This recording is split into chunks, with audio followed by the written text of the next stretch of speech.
Hello friends, I welcome you all in my science academy YouTube channel, जहां पर हम लोग गेट एक्सेल बायोकेमिस्ट्री का सिलेबस को कंप्लीट कर रहे थे, सेक्शन नंबर 1।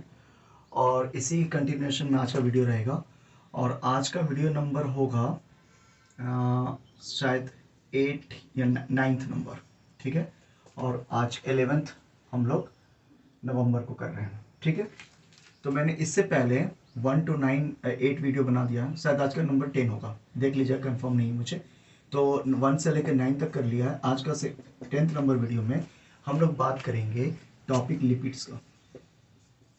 तो इससे पहले मैंने न्यूक्लिक एसिड कंप्लीट कर दिया है, उससे पहले कार्बोहाइड्रेट और प्रोटीन हम लोगों ने कंप्लीट किया। तो section number first of GATE life sciences biochemistry का लिपिड सेक्शन कर रहे हैं आज।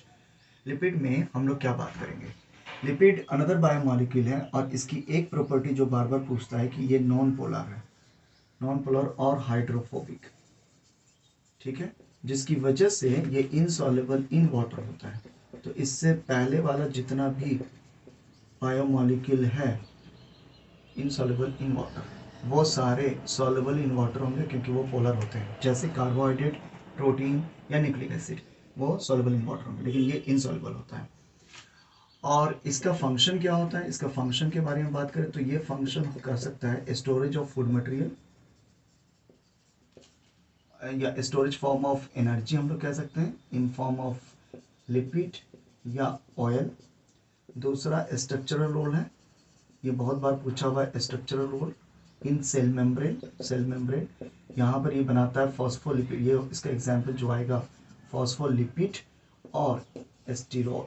ये सेल मेम्ब्रेन ऑफ ऑर्गेनल रहते हैं, जहाँ पे स्टेबिलिटी प्रोवाइड करते हैं। थर्ड नंबर में ये काम कर सकता है एज अ सिग्नल मॉलिक्यूल, खासकर सेकेंडरी मैसेंजर, 2 डिग्री मैसेंजर। ठीक है, मैसेंजर। और इसका बेस्ट एग्जांपल होगा CMP, या नहीं, CMP नहीं, ये क्या, इनोसिटॉल 145। एक तो डैग होगा, डाइसाइल ग्लिसरॉल, और इनोसिटॉल 145 ट्राईफॉस्फेट, जिसको हम लोग रिप्रेजेंट करते हैं IP3 से। ठीक है, ये 3 बहुत इंपॉर्टेंट सिग्नल मॉलिक्यूल। इसके अलावा फैट या ऑयल हमारे बॉडी में क्या काम कर सकता है? Vitamin, source of vitamin A, D, E और K, जिसको हम लोग बोलते हैं फैट सॉल्युबल विटामिन। ये इसका प्रिकॉर्सर्स काम कर सकता है। इसके अलावा ये पिगमेंट्स का फॉर्मेशन कर सकते हैं, क्लोरोफिल, ज़ैंथोफिल्स, ये सारे, केराटिनॉइड, ये सारे पिगमेंट्स का फॉर्मेशन कर सकते हैं, क्योंकि पिगमेंट हाइड्रोफोबिक इन नेचर होता है। ठीक है, और इसके लास्ट में हम लोग एक करके ख़त्म करते हैं, डॉलिकॉल। डॉलिकॉल ये क्या है? ये कैरियर है किसका? प्रोटीन या कार्बोहाइड्रेट का। प्रोटीन और कार्बोहाइड्रेट कैरियर। ठीक है, तो इसमें फर्स्ट, सेकंड, थर्ड से बहुत इंपॉर्टेंट क्वेश्चन पूछता है, तो हम लोग उसको डिस्कस करेंगे। तो फंक्शंस मैंने डिस्कस कर लिया। अब आते हैं कि लिपिड हाइड्रोफोबिक क्यों होता है। लिपिड यहाँ पर बने होते हैं, इसका जो ये तो कॉम्प्लेक्स मैक्रोमोलिक्यूल है, तो ये इसका यूनिट बिल्डिंग ब्लॉक कौन होता है? Fatty acid. ठीक है, और फैटी एसिड जब ग्लिसरॉल के साथ कंबाइन करता है तो ये बन जाता है ऑयल या लिपिड, या इसी का तीसरा नाम है ट्राई एसाइल ग्लिसरॉल, जिसको हम लोग बोलते हैं स्टोरेज फैट, क्योंकि इसका काम ही है स्टोर करना। हमारे बॉडी में अगर फैट प्रेजेंट है, ठीक है, तो ये मोर देन सफिशिएंट होता है 1 month. It is sufficient to provide energy up to 1 month, energy up to 1 month. क्योंकि अगर ग्लाइकोजन हमारे बॉडी में स्टोर होता है तो सिर्फ ओवरनाइट तक ही एनर्जी प्रोवाइड कर सकता है, लेकिन अगर हमारे बॉडी में जो फैट रहता है वो अप टू 1 मंथ तक एनर्जी सपोर्ट कर सकता है, एनर्जी प्रोवाइड कर सकता है। बिना खाए पिए हम लोग फैट के ऊपर डिपेंडेंट रहते हैं। ठीक है, अब वो कैसे, क्यों इतना ज़्यादा एनर्जी निकलता है? क्योंकि ये फैटी एसिड जो है ये हाईली रिड्यूस फॉर्म में है। तो फैटी एसिड के बारे में बात कर ले थोड़ा।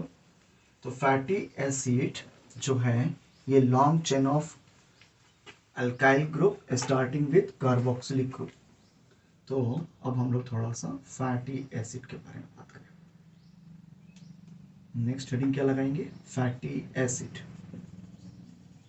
फैटी एसिड क्या है, जहाँ पर कार्बन नंबर C4 से स्टार्ट होता है और C36 तक जाता है। जनरली ये C4, 5, 6, 7 ऐसे बने होते हैं और इनमें long chain of aliphatic carbon है, N लगा रहा हूँ, और ये कार्बोक्सिलिक ग्रुप होगा। ठीक है, अब इस कार्बोक्सिलिक ग्रुप की वजह से ये H डोनेट करेगा तो यहाँ क्या चार्ज आएगा, नेगेटिव, तो जिसकी वजह से ये पोलर होता है और ये सारे क्या होंगे, नॉन पोलर। तो पूछे कि फैटी एसिड क्या है, ये एम्पीपैथिक मॉलिक्यूल है। तो एम्पीपैथिक मॉलिक्यूल क्या होता है, वो मॉलिक्यूल जो कि पोलर और नॉन पोलर दोनों उनके पास हो। ठीक है, तो पोलरिटी ऑल्दो सिर्फ कार्बोक्सिलिक ग्रुप की वजह से होगा, ये भी पूछेगा कि किसकी वजह से होगा, कार्बोक्सिलिक ग्रुप, और नॉन पोलर किसकी वजह से, non polar long chain of hydrophobic. अब जैसे जैसे नॉन पोलर की लेंथ इंक्रीज करेगी, इनकी सॉल्युबिलिटी इन वाटर क्या होगा, डिक्रीज, वाटर डिक्रीज। ठीक है, डिक्रीज करेगा और मेल्टिंग पॉइंट इंक्रीज करेगा। एक्चुअली मेल्टिंग पॉइंट इंक्रीज का मतलब है कि यहाँ पर ये मेल्ट करेंगे, जनरली ये सॉलिड हो जाएंगे, तो इनको मेल्ट करने के लिए टेम्परेचर इंक्रीज करना पड़ेगा। तो जितना ज़्यादा long chain of fatty acid होगा उनका मेल्टिंग पॉइंट, उनको सॉलिड से लिक्विड में आने में ज़्यादा टेम्परेचर देना पड़ेगा। ठीक है, अब आते हैं थोड़ा सा फैटी एसिड के बारे में, और कि फैटी एसिड दो तरीके का हो सकता है। फैटी एसिड एक हो सकते हैं सैचुरेटेड और दूसरा होगा अनसैचुरेटेड। अनसैचुरेटेड और सैचुरेटेड का मतलब क्या है कि सैचुरेटेड में डबल बॉन्ड नहीं रहेगा, एब्सेंस ऑफ डबल बॉन्ड, किसके किसके बीच में, कार्बन कार्बन के बीच में, और यहाँ पर प्रेजेंट होगा क्या, सी डबल बॉन्ड। किस फॉर्म में होगा ये डबल बॉन्ड, ट्रांस में नहीं होता, हमेशा याद रखिएगा सिस में रहेगा। ट्रांस में सिर्फ किसी जगह पे रहेगा, कहाँ पर रहता है वो भी मैं बता दूँ, मिल्क प्रोडक्ट में रहेगा। जितने भी मिल्क प्रोडक्ट हम लोग लेते हैं इनमें फैट जो रहता है वो ट्रांसफॉर्म में रह सकता है, या फिर रीमेन ऑफ कैटल, जो कैटल के स्टमक रहते हैं जहाँ पर डाइजेशन होता है, वहाँ पर प्रोटीन ये फैट का जो होता है वो ट्रांसफॉर्म में होंगे। तो क्या सिस को ट्रांसफॉर्म में कन्वर्ट कर सकते हैं, सिस को ट्रांसफॉर्म में कन्वर्ट किया जा सकता है, उस प्रोसेस को हम लोग बोलते हैं हाइड्रेशन। ये इंडस्ट्रियल प्रोसेस है जहाँ पर हम लोग इसको कन्वर्ट कर सकते हैं सिस टू ट्रांस। तो सिस फैट अच्छा होता है, ट्रांस फैट अच्छा नहीं होता, और सैचुरेटेड फैट भी अच्छे नहीं होते, क्योंकि ये हमारे बॉडी में सॉलिडिफाई हो जाएंगे, जिसकी वजह से जो कैपिलरीज हैं, ब्लड कैपिलरीज, वो ब्लॉक हो जाएंगे, तो हार्ट प्रेशर और हार्ट अटैक की चांसेस बढ़ जाएंगे। तो जितने भी एनिमल फैट होते हैं वो ज़्यादातर क्या होते हैं, सैचुरेटेड, और जो प्लांट प्रोडक्ट होता है वो ज़्यादातर क्या होता है, अनसैचुरेटेड, वो भी सिस फॉर्म। ठीक है, तो हम लोग को प्लांट के ऊपर डिपेंडेंट रहना चाहिए, ना कि एनिमल पर। बर्गर, पिज़्ज़ा, जितने भी हम लोग, फ्रेंच फ्राइज, डोनट, ये सब जितने भी हैं, कुकीज़ वगैरह, उसमें जो फैट होता है वो फैट ट्रांस होता है, और या तो सैचुरेटेड फैटी एसिड होगा। ठीक है, अब आते हैं हम लोग कि कुछ एग्जाम्पल सैचुरेटेड फैटी एसिड का। तो कुछ कॉमन सैचुरेटेड फैटी एसिड का एग्जाम्पल लिख रहा हूं मैं, जैसे यहां पर लिखूंगा पाल्मेटिक एसिड। कितने कार्बन का होता है, C16। अच्छा, यहाँ पर इवन नंबर के ही कार्बन होंगे, 2, 4, 6, 8, 10, 12 ऐसे, और तो 4 से स्टार्ट होगा तो 4 के बाद 6 होगा, 8 होगा, ऐसे होगा। ठीक है, और सेमी कॉलम 0 लगाएंगे, क्योंकि ये 0 शो कर रहा है कि यहाँ पर सैचुरेटेड फैटी है, अनसैचुरेटेड बॉन्ड नहीं है, अनसैचुरेटेड का नंबर 0 है। ठीक है, यानी ये सैचुरेटेड फैटी एसिड है, पाल्मेटिक एसिड। उसी तरह से एस्टेरिक एसिड लगा सकते हैं, एस्टेरिक एसिड कितने का होगा, C18, 0। ठीक है, ये एराकिडिक एसिड कितने कार्बन का होगा, C20 और 0। ठीक है, अगर यहाँ सॉरी, सारे बैकग्राउंड में पटाखे की आवाज़ आ रहे हो तो मैं कुछ कर नहीं सकता, अवॉइड दिस बैकग्राउंड नॉइज, क्योंकि अभी दिवाली का टाइम है तो ये आवाज़ आएगा ही थोड़ा। अब आ जाते हैं unsaturated fatty acid. Unsaturated fatty acid में हम लोग सबसे पहले बात करेंगे ऑयलिक एसिड का। ये ऑयलिक एसिड जो होता है वो कितने कार्बन का, C18 1, और यहाँ पर हम लोग 1 है, यानी एक अनसैचुरेटेड फैटी एसिड है। तो डेल्टा के ऊपर सुपरस्क्रिप्ट में दिखाएंगे पोजीशन, तो किस पोजीशन पे होगा, 9। कहने का मतलब कि जैसे C डबल बॉन्ड OOH है तो ये पहला कार्बन होगा, नंबरिंग इधर से चलेगा, और CH2 को मैं दिखा दूंगा 7, तो 7 प्लस 1 8 हो गया, तो ये हो गया नहीं, इसको और दिखाऊंगा 6, तो 6 प्लस 1 7, ये हो गया 8 और ये हो गया 9। ठीक है, यहाँ पर ऐसे ही होगा, ये हो सही है। तो 8 और ये 7 होगा, तो 7 प्लस 1 8, 8 हो गया तो ये 9, और 9 हो गया तो ये 10, तो 10 और ये 9 और 10 के बीच में डबल बॉन्ड है, तो 9 पोजीशन और 10 की पोजीशन के बीच में डबल बॉन्ड है। और उसके बाद फिर से 10 यहाँ हो गया, 18 है, तो एक CH3 लगाएंगे, तो 11 हो गया, तो 11 और 7, इस तरह से ये होगा। देखिए 1 7 प्लस 1 8, 8 और ये 9 पोजीशन, 9 और 10 के बीच में है, 10 ये हो गया, फिर 10 प्लस 7 17 प्लस 1 18, ये हो गया, ये स्ट्रक्चर हो गया लीनियर। और ये किस फॉर्म में, सिस फॉर्म में। ठीक है, अच्छा, अब ऑयलिक एसिड के बाद में दूसरा जो एग्जाम्पल आए हम लोग उसको, जो एग्जाम्पल पूछता है लिनोओलेनिक एसिड, ओलेइक पहले कर लेते हैं, ओलेइक एसिड, लिनोओलेइक एसिड कितना, C18 2 डेल्टा 9, दूसरा कहाँ होगा 12, इसमें 3 ऐड करेंगे, 9 3 12, ठीक है, 3 ऐड करेंगे कार्बन तो कितना आएगा 12। तो यहाँ पर 2 पोजीशन पर डबल बॉन्ड है, एक 9 है एक 12 है, लिनोओलेइक एसिड। तीसरा जो कॉमनली यहाँ पूछता है लिनोओलेनिक एसिड, ये N, ये इंपॉर्टेंट है क्योंकि बच्चे बहुत बार कंफ्यूज कर जाते हैं लिनोओलेइक एसिड और लिनोओलेनिक एसिड। यहाँ कितना है, C18 3 डबल बॉन्ड डेल्टा 9 12 और 15, 3 का डिफरेंस रहेगा, 9 से स्टार्ट होगा, 9 के बाद में 9 प्लस 3 12, 12 प्लस 3 15, ये होगा। लास्ट एक और करेंगे जिसको नाम है एराकीडोनिक एसिड, एराकीडिक एसिड लिखा है यहाँ, एराकीडोनिक अगर कर दूं यहाँ पर डोनिक, एराकीडोनिक एसिड, तो ये हो गया कार्बन नंबर 20, लेकिन यहाँ पर सेमीकोलन देखिए 4 डबल, ये होगा unsaturated fatty acid, 4 unsaturated bond, position delta. यहाँ एक डिफरेंस है कि ये 5 से स्टार्ट होगा, यहाँ 9 से सब स्टार्ट होगा, यहाँ 5 से स्टार्ट होगा, तो 5 में 3 ऐड उतना ही करेंगे, तो 5 में 3 8, 8 में 3 11, और 11 में 3 14, ये 4 बॉन्ड होंगे, 5 8 11 14। ठीक है, ये हो गया कुछ एग्जाम्पल सैचुरेटेड फैटी एसिड और अनसैचुरेटेड फैटी एसिड। जो अनसैचुरेटेड फैटी एसिड होते हैं वो जनरली लिक्विड होते हैं रूम टेम्परेचर पर। अनसैचुरेटेड फैटी एसिड लिक्विड होता है, ये सॉलिड नहीं होता, लिक्विड एट रूम टेम्परेचर। अब इसका क्या रीज़न है, क्योंकि ये double bond, due to double bond, तो डबल बॉन्ड होने से ऐसा क्या हो जाता है, डबल बॉन्ड क्योंकि ये सिस फॉर्म में है, जहाँ पर भी ये रहेगा ये एक किंक फॉर्म करेगा।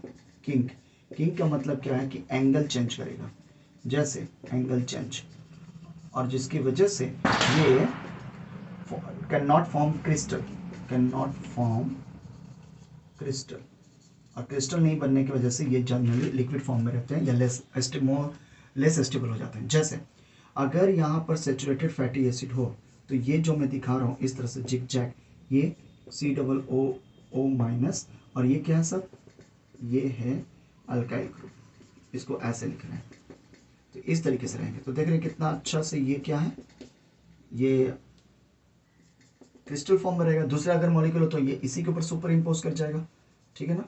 तो इस तरीके से सैचुरेटेड फैटी एसिड बहुत अच्छे क्रिस्टल फॉर्म करते हैं, जिसकी वजह से इनका स्ट्रक्चर सुपर इम्पोज हो जाएगा और ये कोई किंक नहीं फॉर्म करेंगे और क्रिस्टल फॉर्म कर लेंगे। लेकिन अगर यही अनसैचुरेटेड फैटी एसिड हो तो ये क्या करेंगे, जहाँ पर भी डबल बॉन्ड है वहाँ से ये एंगल को चेंज कर लेंगे और ये इस तरीके से होगा। होना चाहिए था कैसा, इसके बाद में। तो अब यहाँ से क्या होगा, दूसरा वाला यहाँ तक तो ठीक है, लेकिन अब इनके बीच में गैप आ जाएगा, ज़्यादा गैप आ गया, जिसकी वजह से ये क्रिस्टल नहीं फॉर्म कर सकते और ये मोस्टली लिक्विड स्टेट में रहेंगे। होप सो ये समझा। तो डबल बॉन्ड होने की वजह से जितना ज़्यादा डबल बॉन्ड उतना ज़्यादा वो लिक्विड रहेंगे वाइड रेंज पर। ठीक है, अब आते हैं कि सैचुरेटेड फैटी एसिड को हम लोग जनरली रिप्रेजेंट कर देते हैं आर से, RCOOH। आर क्या है? लॉन्ग अल्काइल ग्रुप, और COOH क्या है? Carboxylic group. ठीक है, तो ये किसके साथ कंबाइन करेंगे? ग्लिसरॉल, क्योंकि अब मुझे बनाना है फैटी एसिड प्लस ग्लिसरॉल से क्या? लिपिड या फैट या ऑयल, ठीक है, या ट्राई एसाइल ग्लिसरॉल, सबका एक ही नाम। तो ये दोनों आपस में कैसे कंबाइन करेंगे? तो ग्लिसरॉल, सपोज यहाँ पर ग्लिसरॉल है, तो ग्लिसरॉल कितने कार्बन का रहता है? CH2OH, CHOH, CH2OH, ये 3 कार्बन का है। और यहाँ पर फैटी एसिड है, सपोज यहाँ पर मैं CH3CH2 या ऐसे कर दूँ, इतना करने की जरूरत नहीं है। यहाँ पर C+OH और ये R1, ये पहला फैटी एसिड है। तो ये क्या करेगा? ये OH और ये H कंबाइन करके क्या फॉर्म कर देगा? वाटर, और ये अटैच कर जाएगा। तो अटैच करने के बाद में ये क्या होगा?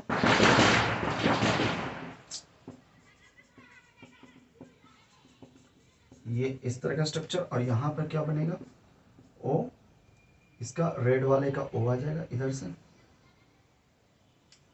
O, और इस तरफ से C+OR1, ये तो इसको बोलते हैं मोनो एसाइल ग्लिसरॉल। एक ये वाले को एसाइल ग्रुप बोलते हैं। ठीक है, इसी तरीके से तो ये कौन सा बॉन्ड हो गया? ये कौन सा बॉन्ड हो गया? ये बॉन्ड हो गया ईस्टर बॉन्ड। कौन सा बॉन्ड होता है? ये कोवलेंट बॉन्ड।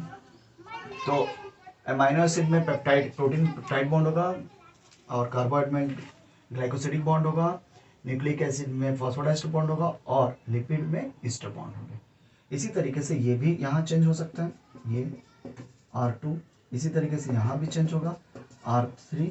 तो अगर R1 सिर्फ अटैच है तो मोनोएसाइल ग्लिसरॉल, 2 अगर है अटैच तो डाइएसाइल ग्लिसरॉल, और तीनों अटैच हो गया तो ट्राई एसाइल ग्लिसरॉल। ठीक है, ऑयल कब बोलेंगे? जब ये वाला फैटी एसिड, ये वाला अनसैचुरेटेड है, तो इसको हम लोग क्या बोल देंगे? ऑयल। ठीक है, होप सो ये क्लियर है। ठीक है, और ये कहाँ स्टोर हो जाएगा? हमारे बॉडी में एडिपोज टिश्यू में। ठीक है, तो ये समझ में। अब आते हैं हम लोग, पहला हो गया, अब हम लोग दूसरा आ रहे हैं structural role, structural lipid. Structural lipid क्या होता है? Active lipid. तो अभी तक क्या था? Triacyl glycerol. पैसिव लिपिड कह सकते हैं क्योंकि उसका रोल सिर्फ स्टोरेज ऑफ एनर्जी में है। एक्टिव रोल इसलिए बोल रहे हैं क्योंकि यहाँ पे बहुत सारे सिग्नल मॉलिक्यूल आके बाइंड करते हैं, और ये हमेशा डायनेमिक फॉर्म में रहता है, इसलिए इसको बोलते हैं एक्टिव रोल या एक्टिव लिपिड। और इसके 2 बेस्ट एग्जाम्पल, जितने भी फॉस्फोलिपिड होते हैं, यानी लिपिड के साथ में क्या अटैच होगा? फॉस्फेट, तो उसको हम लोग बोल देंगे फॉस्फोलिपिड। और इनका एक पैरेंटल मॉलिक्यूल होता है जिसको हम लोग बोलते हैं phosphatidyl glycerol, phosphatidic acid, sorry phosphatidic acid. तो ये देखिए, जैसे यहाँ पर ये हो गया CHOH, ये देखिए, तो ये वाला फर्स्ट कार्बन है, इस पर मैंने क्या ऐड कर दिया है? इस पर पहला फैटी एसिड ऐड किया, C2 पर क्या किया? दूसरा फैटी एसिड ऐड किया, और तीसरे पे अल्कोहल ऐड किया। यहाँ पे कोई अल्कोहल, ये फैटी एसिड नहीं है। अगर यहाँ हो जाता तो ट्राइसाइल ग्लिसरॉल हो जाता। ये वाला जो स्ट्रक्चर है यहाँ, इसके साथ में यहाँ क्या अटैच होगा? यहाँ पर अटैच होगा फॉस्फेट ग्रुप। अब ये फॉस्फेट अटैच होने की वजह से इसको अब हम लोग क्या बोलते हैं? इस पैरेंटल मॉलिक्यूल को बोलते हैं फॉस्फोटाइडिक एसिड,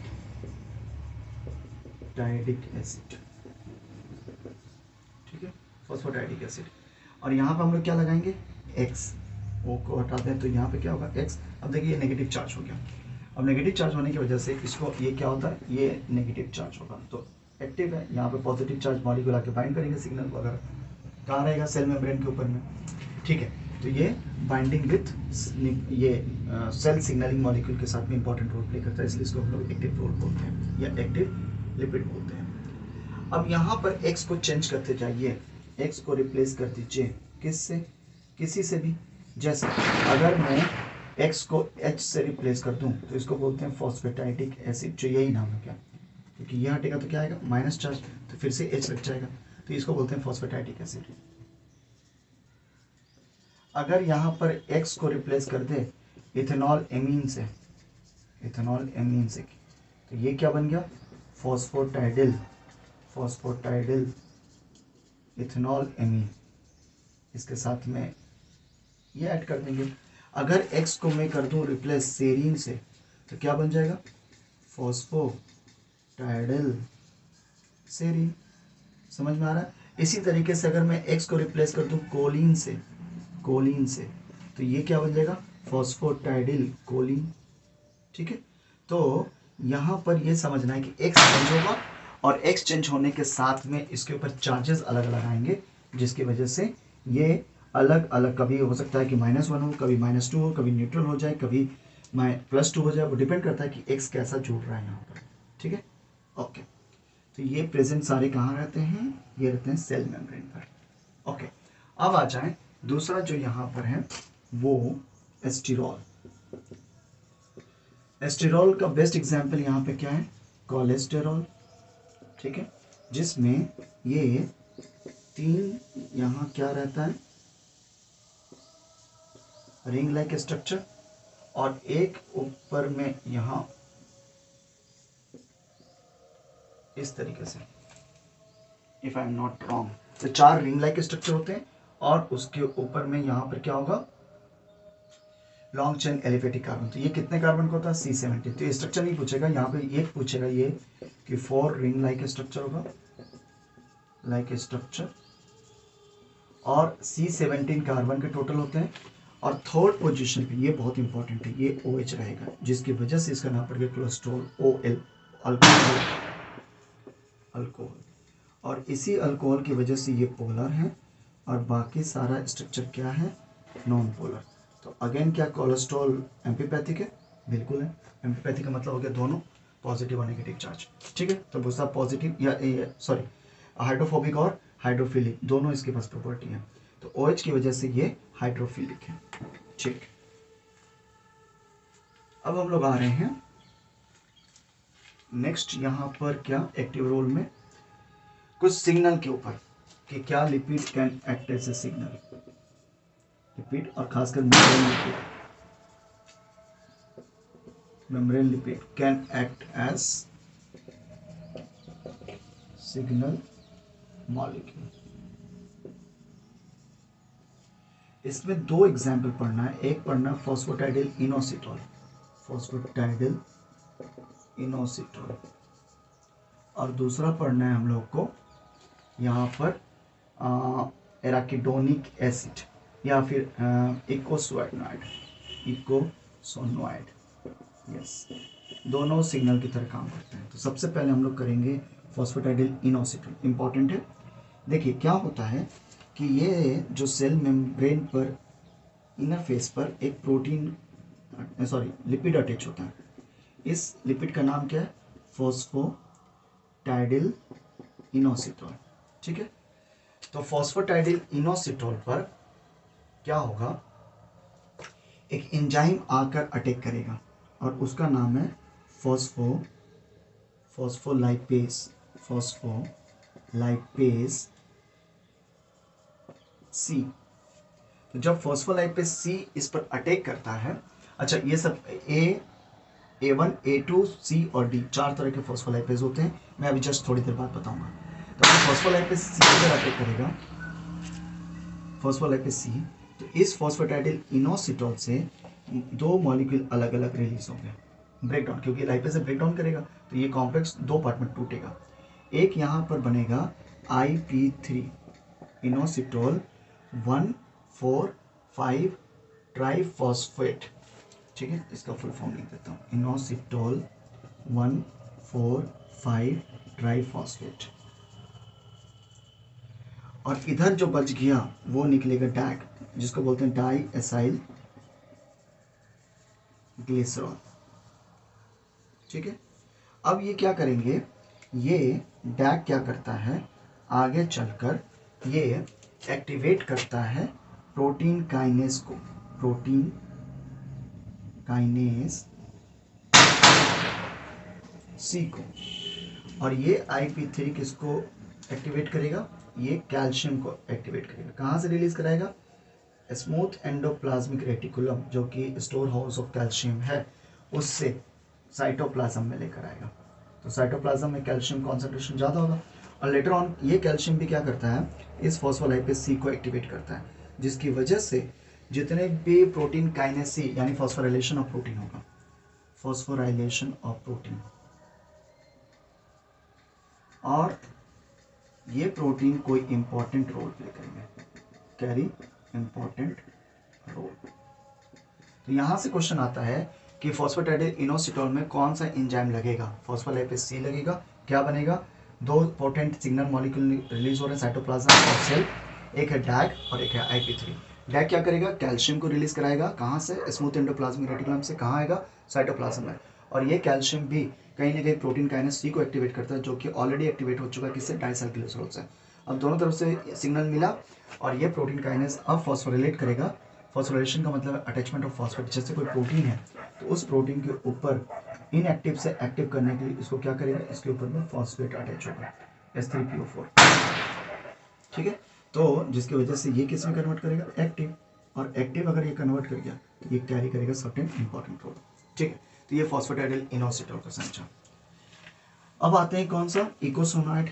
इकोसोनॉइड जो बना होता है ये कॉम्प्लेक्स प्रोटीन है जिस पर CH2O C double bond R1 ये पहला है, लेकिन सेकेंड पोजीशन पे यहाँ पर ये क्या रहता है, ये जो R2 है, R2 ये वाला, ये एराकिडोनिक रहता है, एराकिडोनिक एसिड। फैटी एसिड कौन सा है, एराकिडोनिक एसिड। मालूम है ये क्या है, कितने कार्बन का है, 20, 4 डबल बॉन्ड, डेल्टा 5 8, उसके बाद में 11 और 14 पर है। ठीक है, ये जस्ट डिस्कस किया है। तो यहाँ पर इस और इसके बाद में क्या होगा, CH2O फॉस्फेट और इसके साथ में कोलिन अटैच रहता है, ये स्ट्रक्चर है। तो अब यहाँ पर क्या होता है कि फॉस्फोलाइपेज कौन सा एक्टिवेट होगा, यहाँ पर फॉस्फोलाइपेज आएगा A2, सब बताऊंगा कि A2 क्यों आ रहा है। A2 क्या करेगा, यहाँ पर अटैक करेगा इस जगह पर। A1 अगर आता है तो यहाँ पर A1 करेगा, यहाँ पर A2 करेगा, और यहाँ पर अगर आता तो C करता, फॉस्फोलाइपेज C, और अगर यहाँ पर अटैक करता तो वो D करता। चलिए सबका बता दिया यहीं पर। फॉस्फोलाइपेज A1 कहाँ करेगा, ये ईस्टर बॉन्ड को ब्रेक करेगा फर्स्ट कार्बन के साथ में, फर्स्ट फैटी एसिड और फर्स्ट कार्बन के ईस्टर बॉन्ड को। A2 second carbon and second Easter को, ये फैटी एसिड को रिलीज करेगा, यहाँ पर ईस्टर बॉन्ड को ब्रेक करेगा। और C कहाँ करेगा, C करेगा थर्ड पर पहला वाला फॉस्फो ईस्टर बॉन्ड पर, और D कहाँ करेगा, फॉस्फेट और कोलिन के बीच में, या कोई भी एक्स रहे, जैसे इथेनॉल एमीन रहे तो वहाँ करेगा। ठीक है, तो A2 करेगा तो क्या रिलीज होगा, ये एराकिडोनिक एसिड रिलीज हुआ, एराकिडोनिक एसिड। और एराकिडोनिक एसिड पर अब ये प्रिकर्सर की तरह काम करेगा और 3 पोटेंट सिग्नल मॉलिक्यूल बनाता है जो पूछता है। एक बनाता है प्रोस्टाग्लैंडिन, प्रोस्टाग्लैंडिन्स जिसको हम लोग बोलते हैं PG। ठीक है, और दूसरा बनाता है यहाँ पर थ्रोम्बोक्सिन,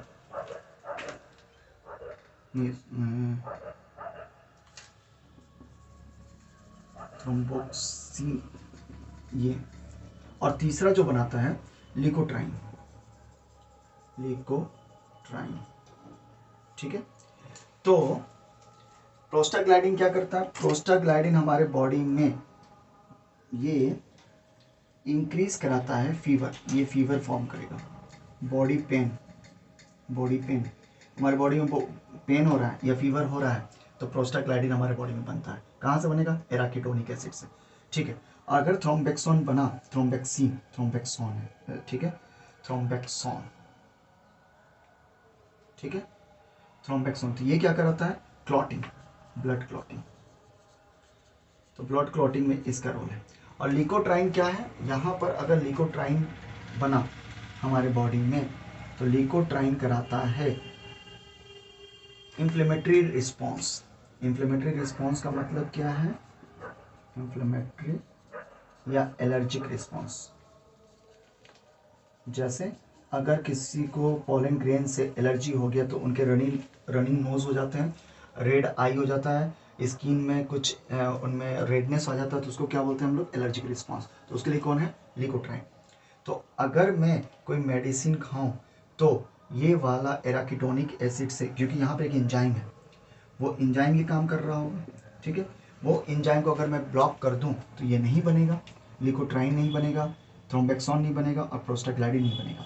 तो आपको ये समझना है कि लिकोट्राइन को अगर ब्लॉक करना है बनने से, तो यहाँ पर हम लोग यूज़ करते हैं एस्टेरॉयडल ड्रग,